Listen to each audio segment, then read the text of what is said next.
এই যে আপনারা যেটা বললেন খাল দখল হয়ে গেছে কিংবা ফুটপাত দখল করে স্থাপনা তৈরি করছে, কারা করছে?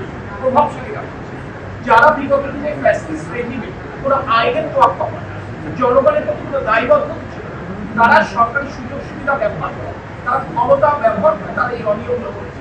এখন একটি নির্বাচিত সরকার এসেছে, নির্বাচিত সরকারের দায়বদ্ধতা প্রভাবশালীদের প্রতি নয়, জনগণের প্রতি। তাই আমরা ইনশাআল্লাহ আগামী দিনগুলোতে আপনারা দেখবেন এই যে অপকর্মগুলো অতীত হয়েছিল সেই অপকর্মগুলোকে আমরা নিশ্চয়ই অ্যাড্রেস করবো, যাতে করে চট্টগ্রামবাসীকে একটা স্থানীয় সুস্থ পরিবেশ করে দেন, সে ব্যাপারে আমরা কাজ করব।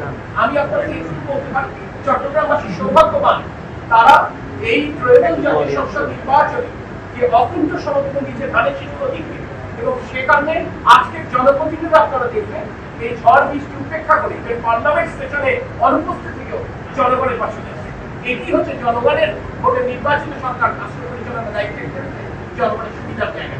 আপনি কিন্তু বলতে পারেন যে সকলের কাছে আমাদের প্রাণ পৌঁছাতে না, প্রাণ পৌঁছেনি তা না, প্রাণ পৌঁছচ্ছে, এবং একেবারে প্রত্যন্ত অঞ্চলে প্রাণ পৌঁছানোর জন্য আমরা কিন্তু এখানে আমাদের পরিষ্কার রয়েছে, আমাদের এখানে বিজেপি রয়েছে, আমাদের এখানে আনসার রয়েছে, ক্ষেত্র বিশেষে সামরিক বাহিনীর কর্মকর্তারা সমন্বিতভাবে কাজ করছে, সেটা সমন্বয়ের ভিত্তিতে কাজ করছে। আমরা আজকেই হয়তো বা বাঁশখালী